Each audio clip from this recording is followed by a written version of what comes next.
estudiando la palabra de Dios y ahora tenemos el estudio en el libro de los Salmos y estamos en el Salmo 45.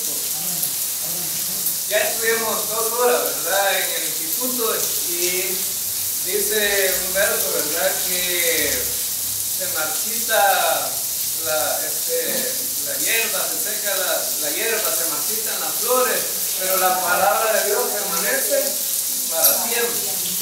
Y esto es lo que estamos haciendo, ¿no? Estudiando la palabra, porque la palabra es eterna. Y vamos a ver un salmo muy hermoso, un salmo precioso, el cual pues nos va a dar una enseñanza fundamental. Y aunque nosotros pensamos en los salmos, ¿qué nos pueden enseñar? Pues los salmos, sabían ustedes que son proféticos también. Hay profecías en los salmos. Hay salmos que se aplican a la creación como salmos que son de alabanza, pero hay salmos que son proféticos. Y hay salmos que llevan un mensaje que aunque nosotros no lo creamos, en el Antiguo Testamento no se mencionaba la iglesia, pues vamos a ver que en una ilustración, por lo menos, presenta la razón de lo que iba a ser la iglesia. Ahora entonces, pero para eso es necesario estudiar, ¿verdad? Estudiar, y en este caso vamos a estudiar este salmo, que es un salmo que fue escrito por los hijos de Coré. Y siempre en el salmo aparece la palabra ahí, ¿y saben qué significa eso? Instrucción. Entonces, ¿qué vamos a hacer ahora con el salmo? Nos vamos a instruir. A eso vamos a instruirnos. Ahora entonces, Salmo número 45, Salmo 45. Ahora, entonces, el Salmo 45 es un salmo que se le han puesto muchos nombres, ¿verdad? Es un salmo de la boda del rey y su novia. O es un salmo de cantos de amores, le han puesto otros, ¿verdad? Y dentro de ese contexto, los judíos cantaban este salmo en los matrimonios. Pero lo que no se daban cuenta ellos, que estaban cantando un salmo que apuntaba hacia el futuro, un salmo mesiánico, un salmo que hablaba del rey que se iba a casar y que su novia pues era esplendorosa, era una novia atractiva, bien vestida, una novia que pues deseada por el rey. Ahora entonces, y cuando me pongo a pensar, cuando estaba estudiando este salmo, las diferentes líneas de pensamiento que existen, ¿verdad? Y cuando hablamos de la iglesia y hablamos acerca de qué es verdaderamente la iglesia, ahora entonces, y cuando las diferentes denominaciones empiezan a hacer acusaciones unas contra las otras, y pensaba yo, las iglesias, sobre todo las carismáticas pentecostales, dirían que nosotros como iglesia bautista nunca llegaríamos a ser parte de la iglesia universal, porque seríamos una iglesia con muchas manchas y con muchas arrugas, porque ese es el criterio de ellos, ¿verdad? Las hermanas se ponen zapatos de tacón, ya las critican, ¿no? ¿Y cómo van a ser salvos? Las hermanas que usan aritos, ¿cómo van a ser salvos los que usan aritos? Las hermanas que usan pinturitas, ¿verdad? ¿Cómo van a ser salvos? Bueno, y entonces me estaban contando que en un matrimonio hace poco que hubo en una iglesia pentecostal, había una reflexión muy bonita acerca del matrimonio, pero terminó el pastor diciéndole a la novia: no, lo que le voy a pedir es que de aquí en adelante no le ponga aritos ni vestidos. Ahí terminó la reflexión. Entonces, después de haber levantado a los novios, los tiró por el suelo, ¿verdad? Ahora entonces, y ahora en este salmo, lo podemos aplicar también a la boda del Cordero, a la boda del Mesías, Yeshua, que va a hacer la boda con la iglesia, ¿verdad? Ahorita, ¿a dónde está el Mesías? ¿Dónde está el Mesías? A la diestra de Dios. ¿Y qué está haciendo el Mesías allá? Preparando un lugar para nosotros. Las bodas judías, precisamente, tenían esa característica, ¿no? Bueno, las bodas judías ni siquiera los novios escogían la novia, no que eran los padres. Con el Chepito no te vas a casar, porque mira el Chepito, ¿verdad? No me parece. Te vas a casar con fulano, ¿verdad? Porque no nos parece como familia, y algunos hasta la sangre, fíjate la sangre, ¿con quién te vas a emparentar? Ahora entonces, y resulta que los judíos hacían un pacto matrimonial, y ese pacto matrimonial consistía en comprar la novia, la compraban, es decir, pagaban un dote, ¿verdad? Para poder tener la novia para el hijo. ¿Y cuántas cabras queremos por las esposas? ¿Verdad? Te voy a dar 25 cabras, porque allá no crean ustedes que hablaban de dólares. No, se cambiaban por animales. Ahora, ¿cuántos camellos querés? Ese era, ¿no? Entonces, era muy diferente ahora. Y ahora piensa bien que los matrimonios, ahora ya no son padres que escogen.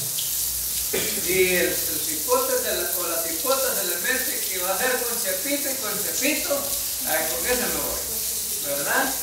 Aunque le vaya mal.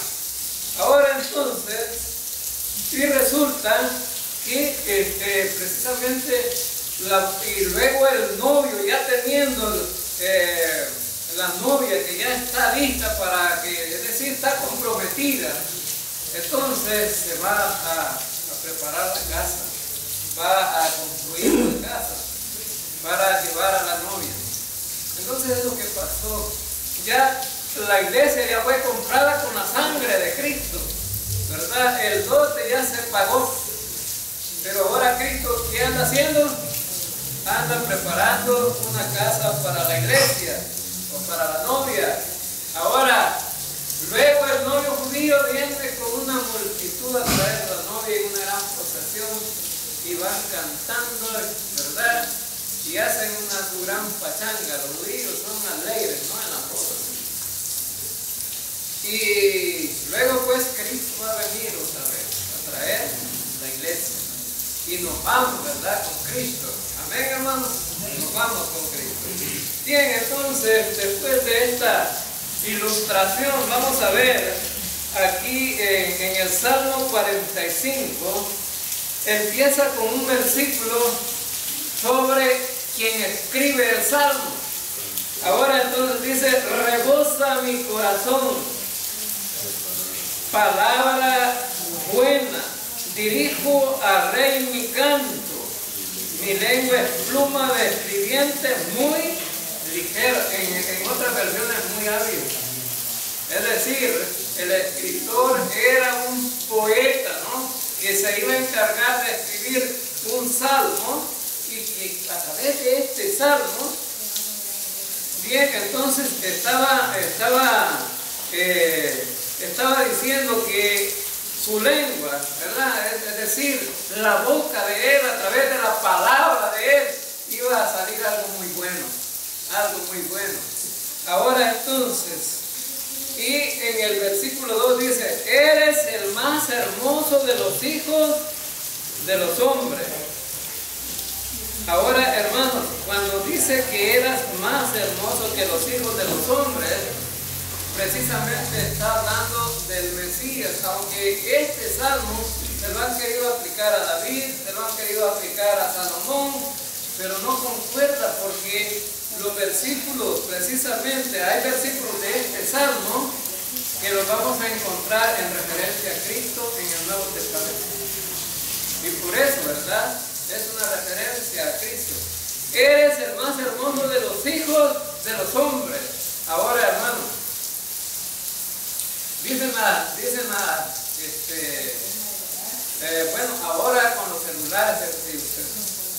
admiro, ¿no? Con la tecnología, que de repente, ¿verdad? Antes yo cuando me tomaba fotos ahí para sacarme algún documento en las, ¿cómo se llama esta? Fotoestudio. Ahí siempre salía con cara de muerto. Yo no soy fotogénico para nada, con cara de muerto siempre, ¿no? Ahora entonces, ¿por qué no me hacen el favor? Pues, ¿por qué no me hacen el favor un poquito, que me la arreglen ahí, ¿verdad?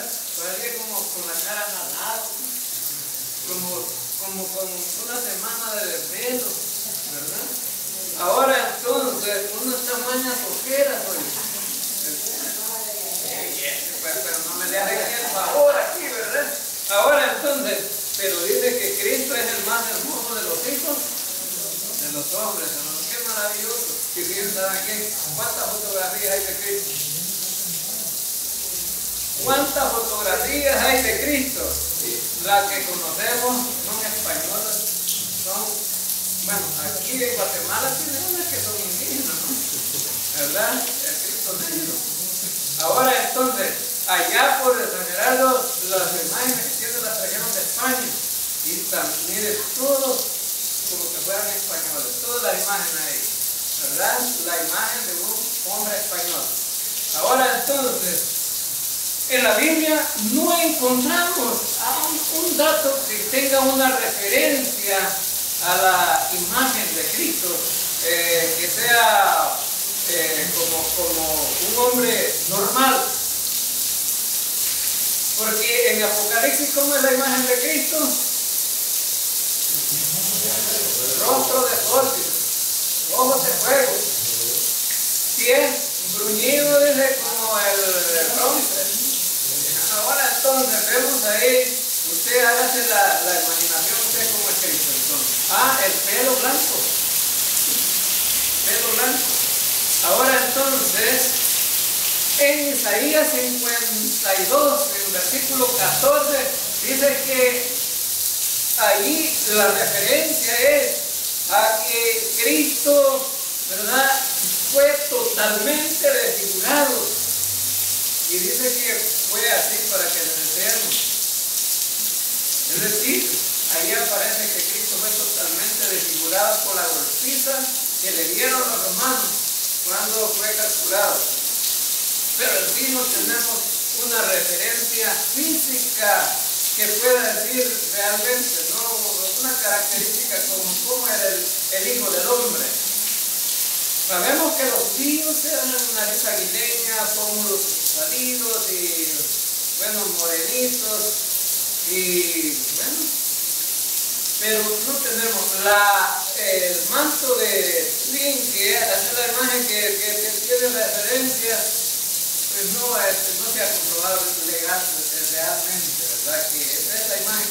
Y todas las imágenes que aparecen verdaderamente no son las de Cristo, es las que el hombre ha querido inventar, lo que el hombre ha querido hacer. Si usted va a métase ahí en internet y escriba la imagen de Cristo, van a aparecer las diferentes imágenes que hay, de ninguna parecida una a la otra, todas diferentes. ¿Cómo se lo imagina, no? Ahora entonces, pero sabemos algo importante, algo que puede darnos un dato de referencia, cómo es Cristo, su carácter, si nos puede decir cómo era Cristo. Ahora, hermanos, fíjense bien que cuando pensamos en Cristo, pensamos en cómo era pues precisamente la relación que mantenía con la gente, se preocupaba por la gente, estaba interesado en la gente. Es decir, él no tenía problemas con reunirse con ningún tipo de gente. Fíjense bien que para un judío hablar con una mujer era un serio problema si era en público, pero Jesús habló con las mujeres en público, con la samaritana, ¿verdad?, en un pozo se puso a hablar. Igual, ¿verdad?, se preocupó por la gente enferma, hizo sanidades. Es más, una vez tuvo que decir Jesús, las prostitutas y los cobradores de impuestos van adelante que ustedes, les dijo a los fariseos, ¿no? Porque él platicaba con ellos. Entonces sí sabemos que tenía un carácter que nunca igual como el ser humano, como un ser humano común y corriente, ¿no? Jesús se preocupó, es más, se preocupó por su amigo Lázaro y sintió el dolor de sus hermanas cuando estaban llorando a su hermano y le dice, bueno, y Jesús la está llorando. Entonces, ahí sí vemos, ¿verdad?, un carácter verdaderamente hermoso de un ser que se preocupaba por la gente. Ahora entonces, veamos en el versículo 2, la segunda parte del versículo. La segunda parte del versículo dice, la gracia se derramó en sus labios, por tanto Dios te ha bendecido para siempre. Ahora, hermanos, si alguien trajo gracia a este mundo, fue Jesucristo, ¿verdad? Y esa gracia no solamente lo podemos decir en referencia como una palabra, sino más bien una palabra aplicada, práctica. Fíjense bien que la palabra gracia, ¿qué significa? ¿Qué significa? Un don inmerecido, sin pago ni obligación. Ahora entonces, vamos al Evangelio de Juan, capítulo 1. Evangelio de Juan, capítulo 1.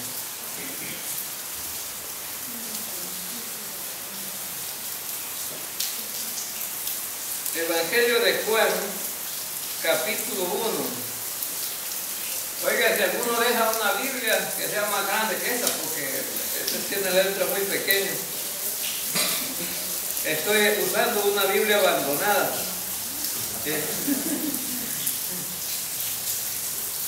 Fíjense bien que dice en el versículo 14, y aquel verbo fue hecho carne y habitó entre nosotros, y vimos su gloria, gloria como del unigénito del Padre, lleno de gracia, ¿qué dice? Y de verdad, lleno de gracia y de verdad. Ahora entonces, la palabra lleno, ¿qué les da a entender a ustedes, hermanos? Mucho, ¿verdad? Mucho. Ahora entonces, significa entonces que pues Jesucristo venía con, dice el Salmo que Dios le puso en sus labios la gracia. Y es que a través de sus labios Cristo pudo mostrar a través de su mensaje, ese mensaje de gracia para toda la gente. Ahora entonces, y veamos el versículo 17 en el capítulo 1 de Juan. Pues la ley por medio de Moisés fue dada, pero la gracia y la verdad vinieron por medio de Jesucristo. Ahora, hermanos, ¿tenía gracia la ley? ¿Tenía gracia la ley, hermanos? No, la ley no era. Eso es lo diferente a la gracia. Ahora, aunque la ley tenía algunos aspectos que los podemos considerar como ilustración de lo que iba a ser la gracia. Por ejemplo, los sacrificios que obligaba la ley, presentarlos. Es decir, matar a un inocente por un culpable era una ilustración de gracia. Y Moisés trajo la ley, ¿verdad? Es decir, la trajo y la predicó y la enseñó, ¿verdad? Y la adoptaron los judíos, la gracia. Pero, la ley, perdón, pero la gracia vino por medio de Jesucristo. Ahora pensemos, dice en este versículo 17 que vino por medio de Jesucristo, pero hay otro versículo que dice que Cristo trajo gracia sobre gracia, ¿verdad? Dice porque su plenitud. En el versículo 16 dice, porque de su plenitud tomamos todo, y gracia sobre gracia. Y ahora vamos a tratar de entender este versículo, qué significa gracia sobre gracia. Ahora, cuando Cristo trajo su mensaje, fue un mensaje, ¿verdad?, que nos llevó a la gracia de Dios. Y a través de la gracia nosotros fuimos salvos. Amén, hermanos. A través de la gracia somos salvos, sin añadirle nada. Gracias, simplemente la gracia. Cristo vino a morir por los pecadores. Precisamente, a veces no cabe en la mente de la gente que cómo es posible que los pecadores se reúnan en un templo para buscar a Dios. Pues precisamente porque los pecadores son los que tenemos necesidad de Dios. Fíjense bien, en un hospital, ¿verdad que no va a ir una persona que esté sana? ¿Para qué va a ir una persona que esté sana a un hospital? Sería algo ilógico, ¿no? Va a ir un enfermo. Imagínese usted que hay un hombre aquí en este lugar que se llama Cacahuera, ¿verdad?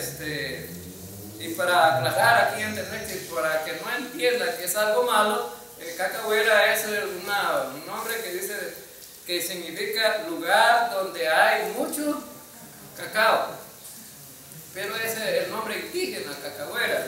Ahora entonces, pero ahora para que se llama San Francisco, para eso San Francisco le pusieron. Ahora entonces, pero no le quitan el nombre original, ¿verdad? Ahora entonces, dice ese hombre, me contaba un hermano de la iglesia, ¿no? Por supuesto, yo lo que voy a decir es algo ya que me lo contaron. Y dice que el hombre le dijo, yo estoy preocupado porque ya tengo más de un año que no me da gripe. Y voy a ir a un doctor para que me dé medicamentos para tener gripe. Ahora entonces, ¿creen ustedes que es lógico eso, hermano? Ir donde un médico para que le dé medicamentos para enfermarse. Ahora entonces, y dice que le dijo el hermano, pero, ¿y qué está pensando? Dice que le dijo, si el hecho de que no le haya dado gripe es porque está alentado. No, dice que le dijo, porque como ya días no me da gripe, he de tener un montón de suciedad en la cabeza y a través de la gripe uno la expulsa toda la suciedad. Esa es una cuestión ilógica, ¿no? Pensar así. Ahora entonces, a la iglesia vienen los enfermos, los pecadores, ¿verdad? Venimos los pecadores porque estamos necesitados del Señor. Entonces Cristo vino a traernos esa gracia. ¿Y cómo podemos mostrar la gracia? Nos ha dado la salvación, que es por gracia, ¿verdad, hermanos? Es por gracia la salvación. Nos ha dado la vida eterna, que es por gracia. Nos ha dado los dones espirituales, que es por gracia. Nos ha dado el Espíritu Santo, que es por gracia. Nos ha dado todo lo que tenemos en Cristo, es por gracia. Amén, hermanos. Es por pura gracia. Ahora entonces, por eso es que gracia sobre gracia. No solamente nos dio la salvación, sino que nos dio más. Y la palabra gracia dice, te voy a dar algo que no mereces. Algo más que no mereces. Y entonces significa que hemos recibido gracia sobre gracia.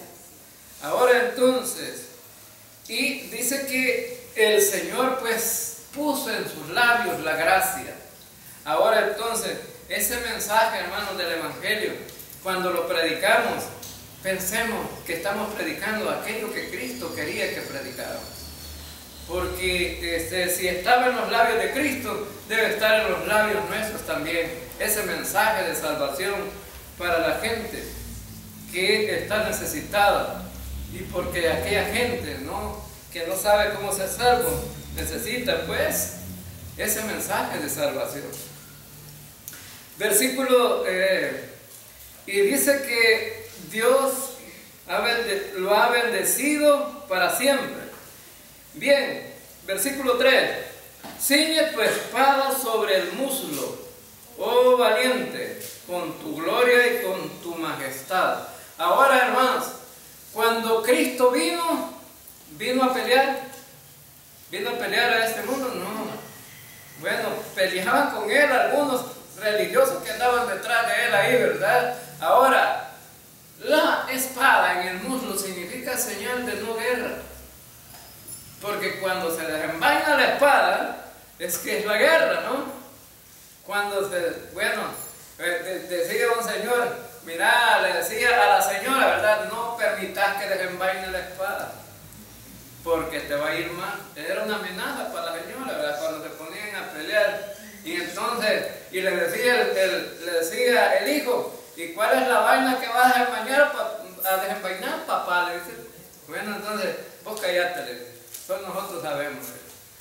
Entonces, pero la desenvainar eran las palabras que se iban a decir, ¿verdad?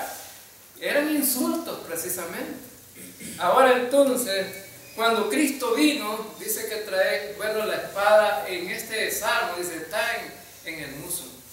Significa, está envainada, está guardada.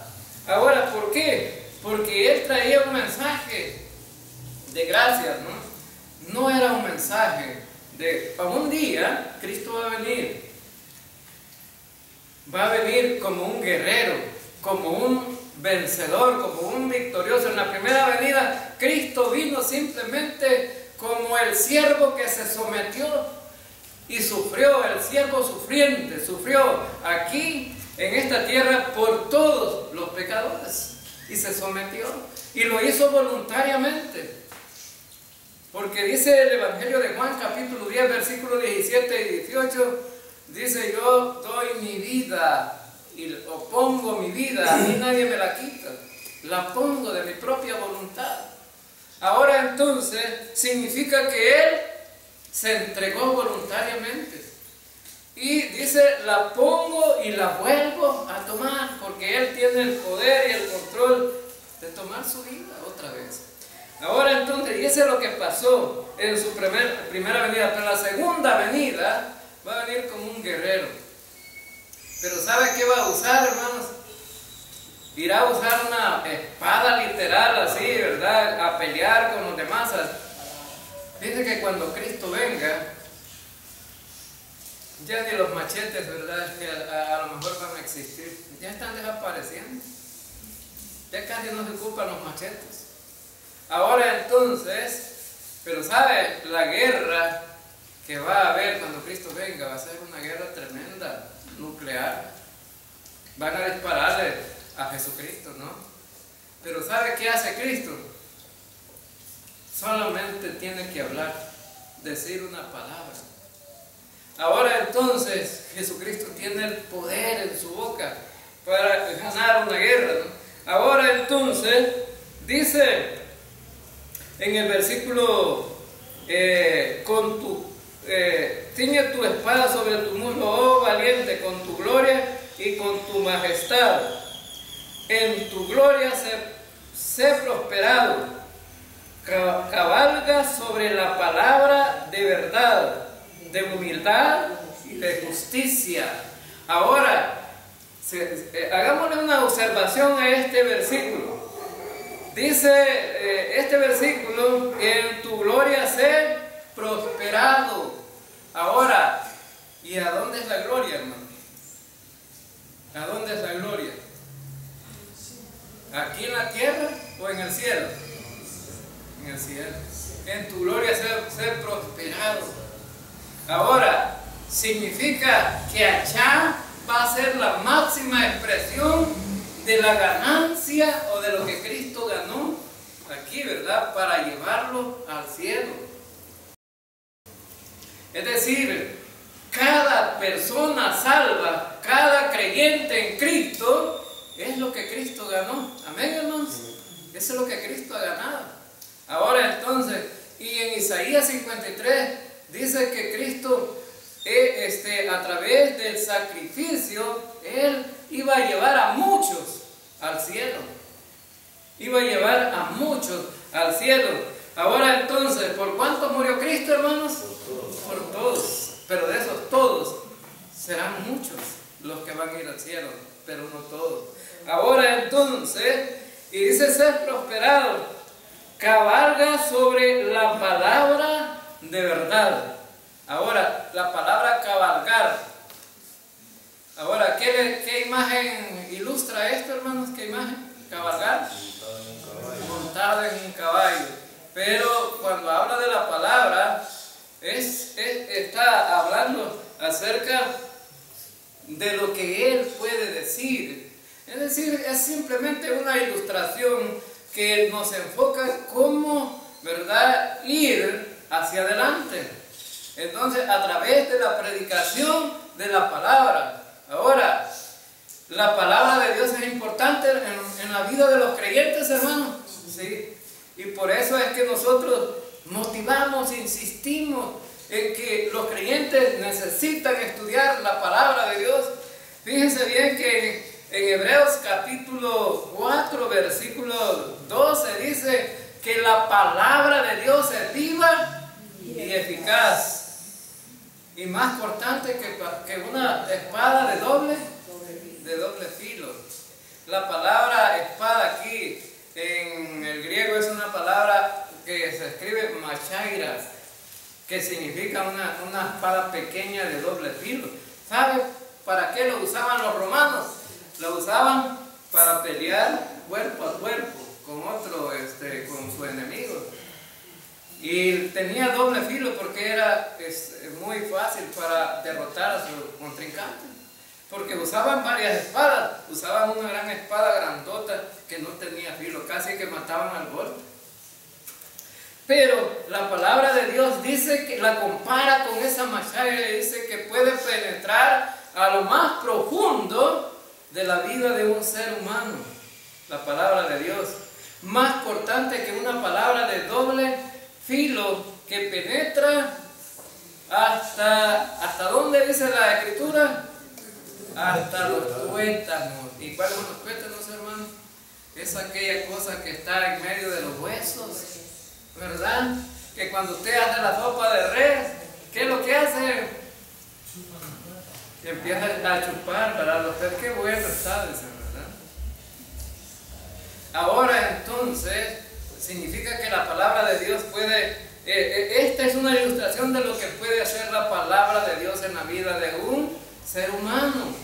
Puede penetrar tan profundo en nuestro ser. Y ¿sabe qué? Más allá de eso, no solamente puede penetrar en la vida de un ser humano, sino que la palabra de Dios discierne los pensamientos y las intenciones del corazón. Es decir, que la palabra de Dios te profundiza tanto en tu vida que tú puedes saber a través de ella cuáles son tus propias intenciones, ¿verdad? ¿Cuáles son tus propias, si son buenas, si son malas? La palabra de Dios te dice si es bueno o es malo. Ahora entonces, significa que la palabra de Dios puede aún entrar en tu pensamiento. Y por eso, hermanos, es que alguien decía, bueno, sobre todo algunos que dicen, bueno, si ya están elegidos los que van a ser salvos, ¿para qué predicar? Ahí los calvinistas dicen así, ¿verdad? No, sí, como ya Dios eligió los que van a ser salvos, ¿para qué predicar? Es porque, hermano, la predicación, es decir, que esa es una falsa doctrina, una falsa forma de pensar, pero la palabra de Dios dice que nosotros debemos de predicar, porque a través de la predicación viene ¿qué, hermanos? De oír viene ¿qué? La fe. Es a través de la predicación que alguien puede ser afectado por la palabra de Dios y dice, bueno, y creer en Cristo. Ahora entonces, y dice que no solamente cabalga sobre la palabra de verdad, y es más, ¿quién es la verdad, hermanos? Es el mismo Cristo, sino de la humildad y de la justicia. Son valores que, ¿verdad?, son propios de Cristo. La verdad, la humildad y la justicia. ¿Cristo fue humilde, sí o no, hermano? Y lo mostró. ¿Y saben cómo lo mostró? Lo mostró lavándole los pies a sus apóstoles.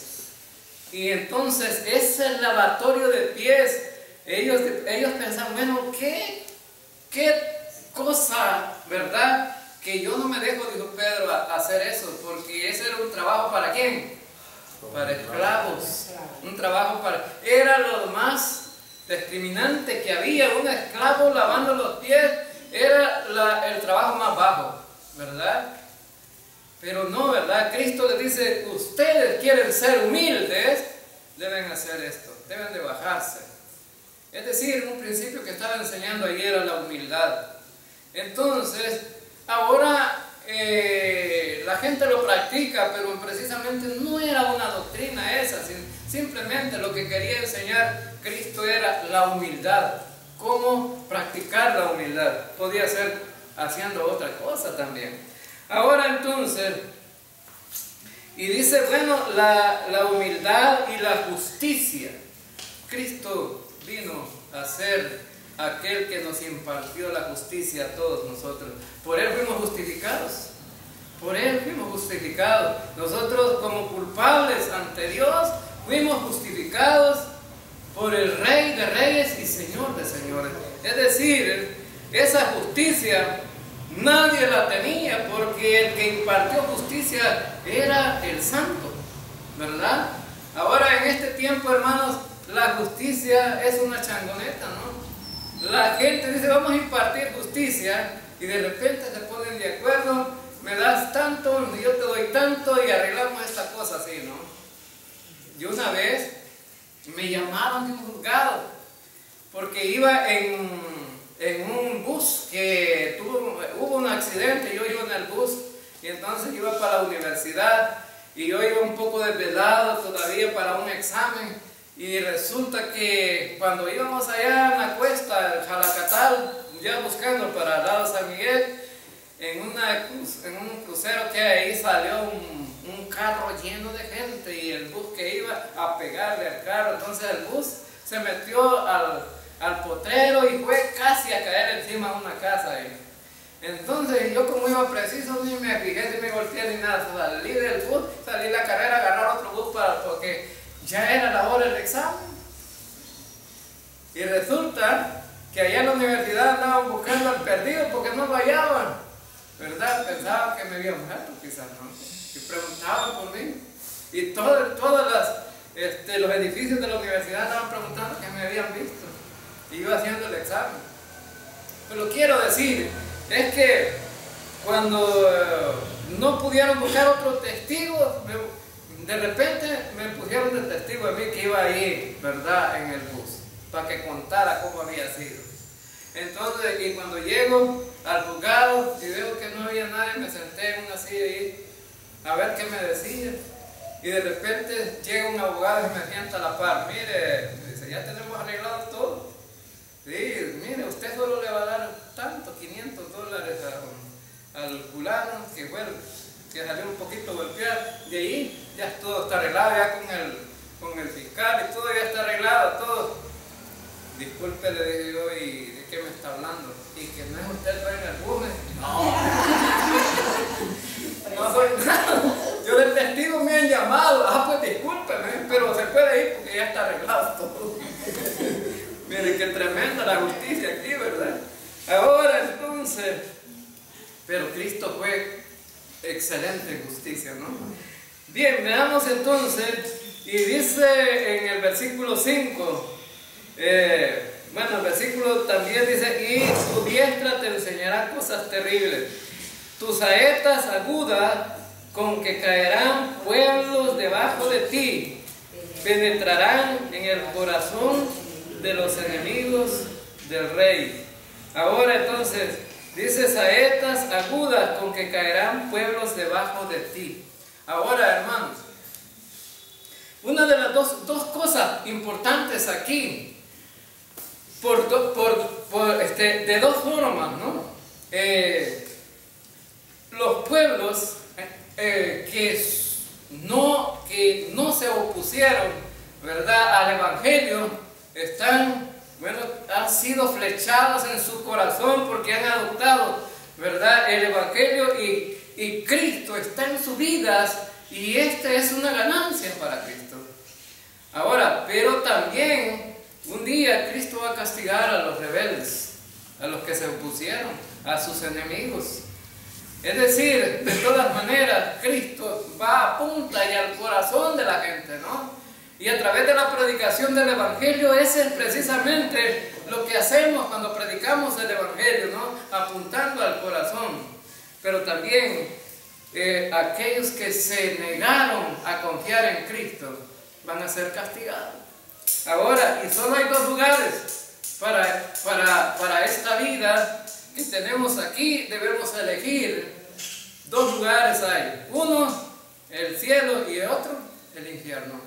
Ahora entonces, y dice en el versículo 6, tu trono, oh Dios, es eterno para siempre. Cetro de justicia es el cetro de tu reino. ¿De quién está hablando? ¿De quién es el rey aquí? Es Cristo, tu trono.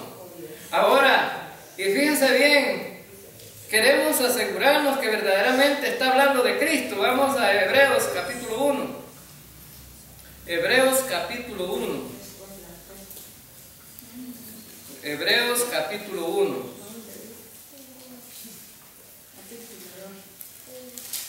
Hebreos capítulo 1, versículo 7 y versículo 8.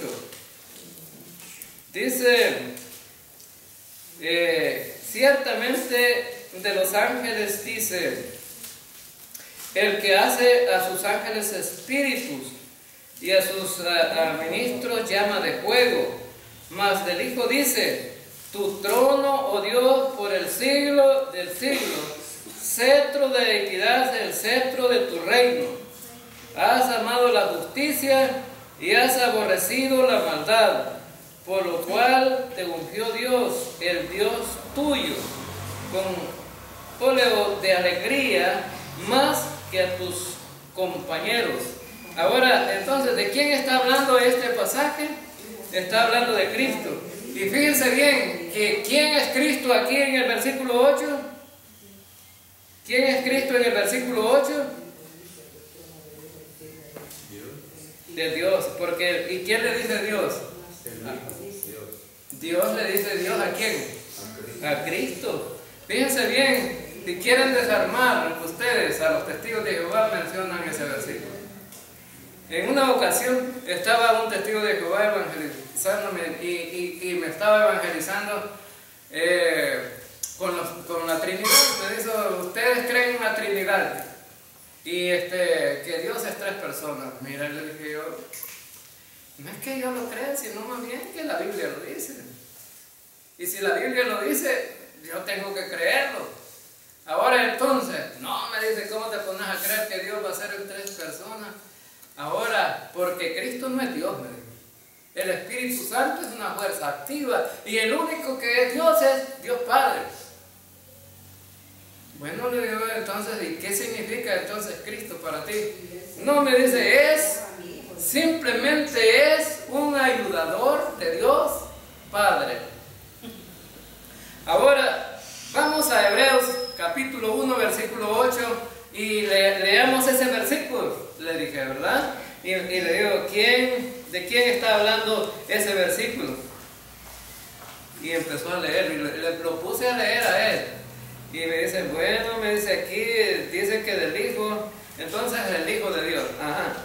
¿Y quién está hablando ahí en ese versículo? Dios. ¿A quién le está diciendo Dios? A su Hijo. Entonces, ¿es Dios su Hijo? No puede ser. Y entonces, mira, vamos a venir otro día y vamos a estudiarlo detenidamente. Y se fueron, ¿verdad? Con eso. Entonces, Pero ¿saben qué andan diciendo hoy últimamente? Que Jesús es Dios, nada más que es un Dios con menos responsabilidad que el Dios Padre. Ahora entonces, pero Cristo es Dios. Ahora entonces, y este Salmo 45 está hablando precisamente esos versículos que encontramos en Hebreo, son los mismos versículos que encontramos aquí en el Salmo 45. Y dice, tu trono, Dios, es eterno, para siempre. Cetro de justicia es el cetro de tu reino. Ahora, hermanos, el trono de Cristo dice que es eterno. ¿Significa, lo eterno qué significa, hermanos? Dice que es para siempre, es eterno. Ahora, algunos que quieren aplicar este salmo a Salomón, Salomón ya se murió. ¿Continúa en el trono Salomón? No, ya se murió. Ahora entonces, ¿y Jesucristo a dónde está? En el trono, a la diestra de Dios Padre. Ahora entonces, algunos que le quieren aplicar a David este salmo, ¿a dónde está David? Está sepultado, enterrado con sus padres. Ahora entonces, ¿y a dónde está Cristo? Está a la diestra de Dios. Por lo tanto, no puede ser ninguno de ellos. Pero el trono de Cristo es eterno y fue una promesa para David. Le dijo el profeta, ¿verdad? Tus descendientes serán los que ocupan el reino, tu descendencia. Van a ocupar el trono del reino. Ahora entonces, pero durante todo ese tiempo nacieron de David nació Salomón, y de Salomón Jeroboam, y de Jeroboam. Bueno, y se hace la gran línea, ¿no? Roboam, me parece que es de Salomón. Ahora, entonces se hace una gran línea hasta llegar a Cristo. ¿Y cuál de todos esos es eterno?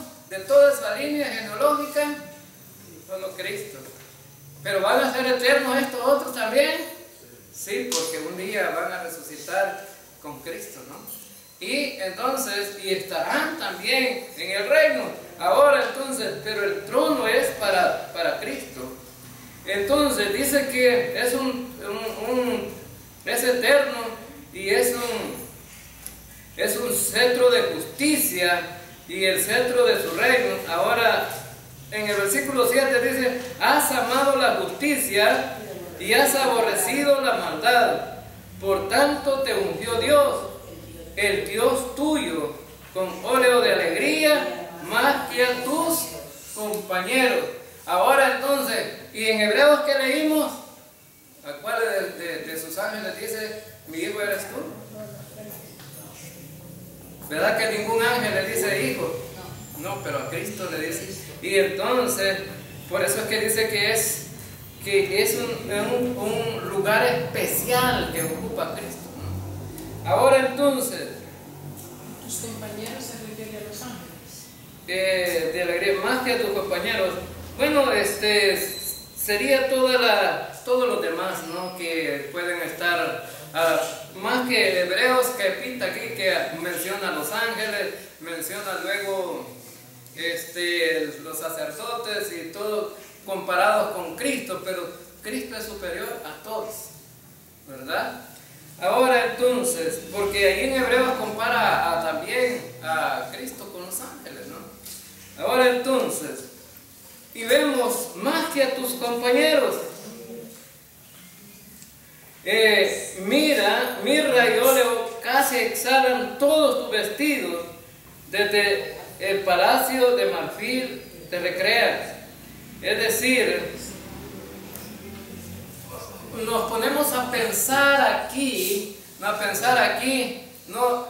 Cómo el escritor, recuerden que cómo iba a empezar a escribir el escritor, mi lengua dice es como una pluma ágil o sea, lo que está hablando es una forma poética aquí, ¿no?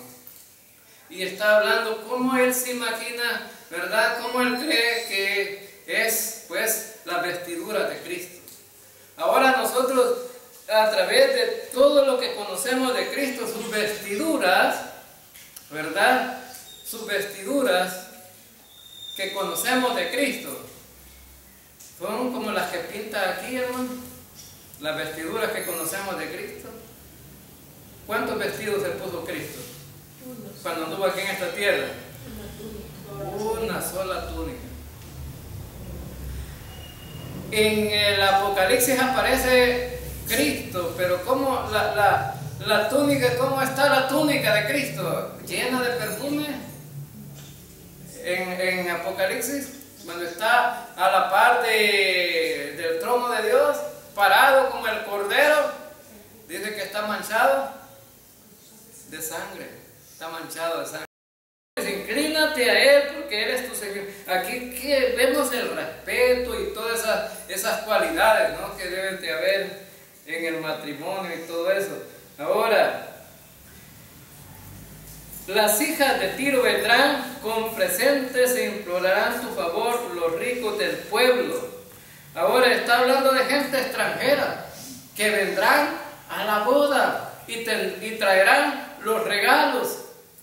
Ahora entonces, allá en Apocalipsis, cuando estudiamos Apocalipsis, ¿verdad?, dice que vendrá gente fuera de Jerusalén, de otras ciudades, vendrán y traerán presentes al Señor.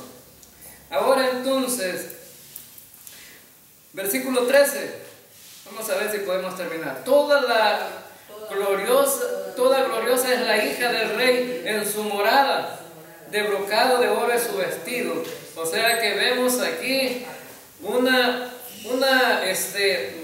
reina bien vestida. Ahora entonces, significa que la iglesia será una iglesia bien preciada, ¿no? Ahora entonces vemos cómo la iglesia, ¿verdad?, será a partir de que sea raptada, una iglesia sin manchas, sin arruga, como dice en Efesios, ¿verdad? Dios quiere una iglesia sin mancha y sin arruga, pero ¿cuál es el proceso de estar sin mancha y sin arruga? El rapto de la iglesia, la resurrección de Cristo, de los creyentes, y iremos con un cuerpo glorificado, con un cuerpo nuevo. Allí ya no va a haber relación con el pecado. Todos estaremos sin mancha y sin arruga. Y posicionalmente ya no tenemos mancha ni tenemos arruga, porque el Señor nos limpió con su sangre preciosa. Ahora, con vestidos bordados será llevada al rey, vírgenes irán en pos de ella, compañeras suyas serán traídas a ti. Serán traídas con alegría y gozo y entrarán en el palacio del rey. Vemos el gozo, la alegría, bueno, que debe reflejar una boda. Esa boda también debe ser gozo y alegría porque estaremos con Cristo para la iglesia, ¿no? Entonces, serán de gozo y alegría y entrarán en el palacio del rey. Entonces, tenemos una eternidad para estar con Cristo, ¿verdad? Versículo 16, en lugar de tus padres serán tus hijos, a quienes harás príncipe en toda la tierra, y haré perpetua la memoria de tu nombre en todas las generaciones, por lo cual te alabarán los pueblos eternamente y para siempre. Ahora entonces será perpetua la memoria de tu nombre. Es decir, hermano, este hecho, ¿verdad?, de esta boda será algo eterno. La iglesia en el matrimonio con Cristo será eterno y será algo que no se podrá borrar. Estará para siempre. ¿No les parece que es maravilloso esto, hermano? Vamos ahora. Señor Dios.